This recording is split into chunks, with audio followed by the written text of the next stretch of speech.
She pooped on my couch. Here's all the flying monkeys. Yeah, she did. She did. She did do that. She did. She did. That's what y'all look like. Hi. Welcome to the first episode of Unmask, where I do story times. I share my life lessons. I create new experiences. I just connect with myself and people like me. I built a makeshift studio for y'all, and yes, I'm recording it on my laptop on purpose. I don't know, I just feel like this will be a great quality for a first episode. Maybe I'll get a camera in the future, maybe I won't. So today I just really wanted to touch on a subject that I've been holding to myself for quite a while, about a month or so far. I don't want any friends. With everything I've been through, I definitely have a really deep justification for it. So far my experiences with friends has not been great. I'm not gonna say I'm a bad friend because I've done like a lot of research on what makes a good friend a good friend. Like, I feel like I've put in my work. Whenever people were weird to me and didn't like tell me straight up, because nobody's actually gonna like, confess these things to you. Nobody's ever gonna be like, oh, I'm jealous of you, or oh, I'm just really insecure, so like I projected that on you. Nobody's ever gonna say these things. So I watched hours of TED Talks about what makes a good friend, and you know, they give the whole be vulnerable, make sacrifices, they give the whole shebang. And when I tell you that, like, okay, well, I'm doing these things, and I'm still not being able to like have pure connections with people. So it's not me.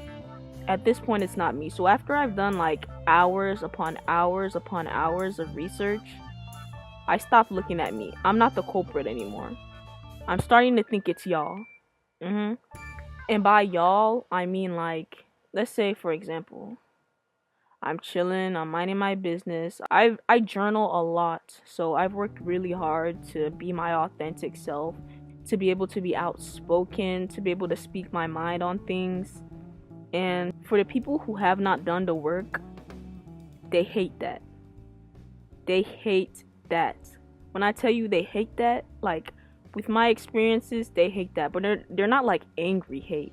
It's like a very like perverted, malicious, like calculated type of hate, y'all. Y'all have to experience it to understand it. Like, it's a crazy amount of hate. But I'm gonna give my reasons I don't want friends. Start off with number 1, insecurities. So my thing with insecure people, I mean, everybody has an insecurity. Let's start off there. Everybody has their own insecurities, right? I have my own insecurities. But the thing with having insecurities and being an insecure person is when you start projecting it onto people. So you cannot like the length of your hair, right? And let's say you would rather wear wigs. And let's just keep it at that. That's your insecurity. Nobody knows. You wear wigs, you go on with your life. But when you become an insecure person is when you don't like the length of your hair, and every time you see somebody with hair longer than yours, you go, that girl's hair is fake. Like, I can literally tell. And you have the cojones to go up to that girl and be like, girl, your hair is fake. I just know it is. Like, I can just tell your hair is fake. Like, you see how ridiculous that is? You see how ridiculous that is to do? You're not making yourself less insecure by doing that. So I've been a very prime victim of insecure people projecting on me. So back to the calculated scheming plans for people to break my confidence down. A great example about that is my arch nemesis that I don't really care about, the narcissist. What the narcissist does is they basically surround themselves by a bunch of people who are like insecure, and they know consciously that they cannot push themselves to level up. So what they do is they find themselves a leader who is like omega insecure, and they like run this whole cascade to make them, I don't know,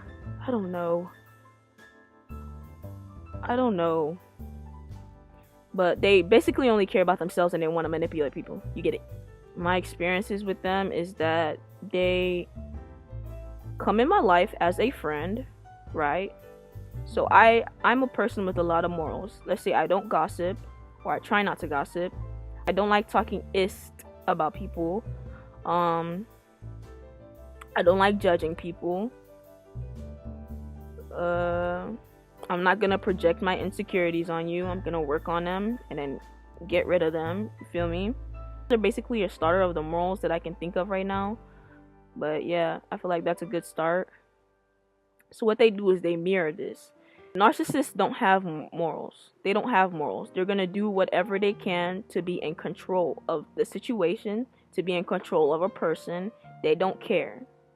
What they will do is that they will mirror me and act like they don't gossip, act like they don't talk behind their other friends' backs, act like, I don't know. Like one key fact that I can tell that somebody is trying to bull-est me is that whenever we first meet, like they're overly braggy, you know? They're trying to like, oh, I'm this, I'm that, I can do this, I can do that type. And like I just be like, yeah, girl. You go, girl. I've never understood it, but hey, every time I hype them up. If you need it, I love it.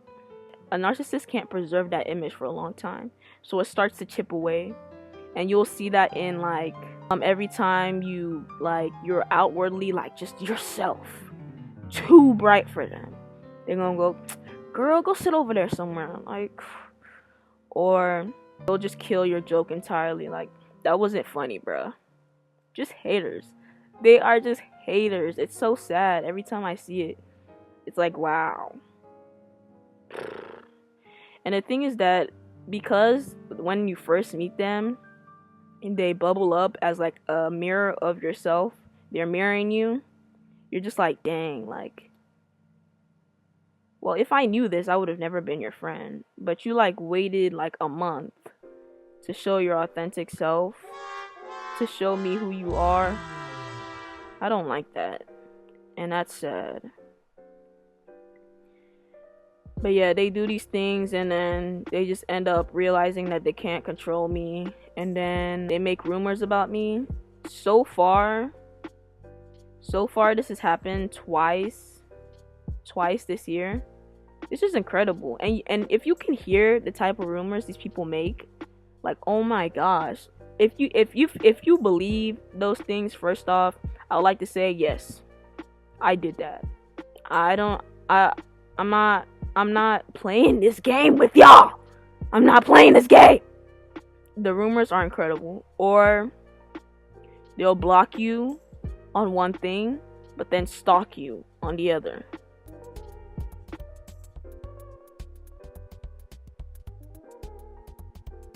Or they'll do little things to trigger you so you can get out of character. And so they'll be like, see?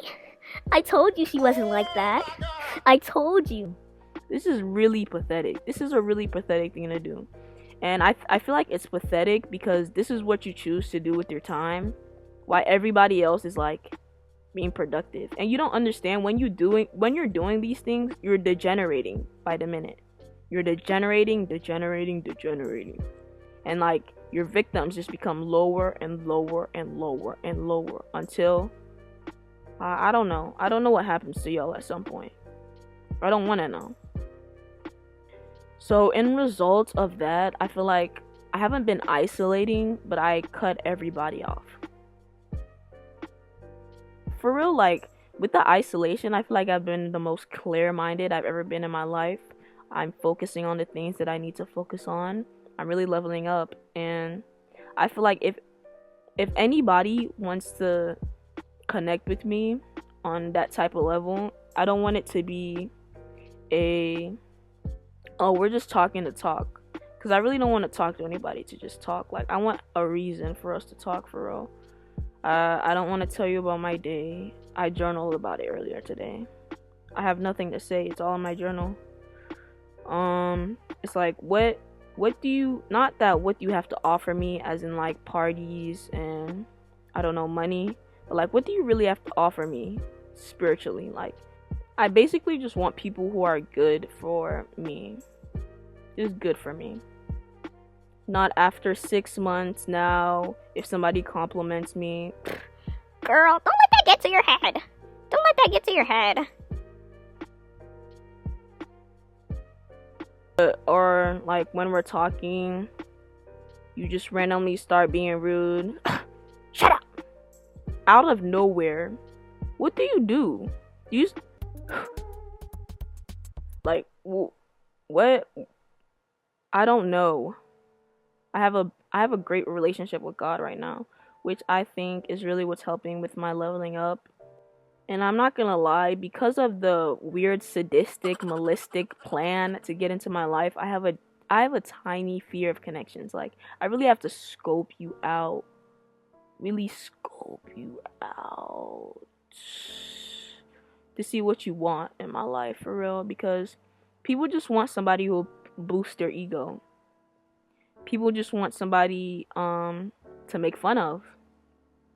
People just want somebody to control sometimes. A lot of people. We live in a really sick world. People just want flying monkeys to gossip about. Okay, let me use me as an example. The leader is like, she pooped on my couch. Here's all the flying monkeys. Yeah, she did. She did do that. She did. That's what y'all look like. Whole time, it's a lie. But with those relationships, I'm just glad I'm out of it and doing me. Thank y'all for watching this episode of Unmasked, and I will see y'all in the next episode. And if you are fake, please stop doing that. We would love you if you were your real self. So, stop. Bye.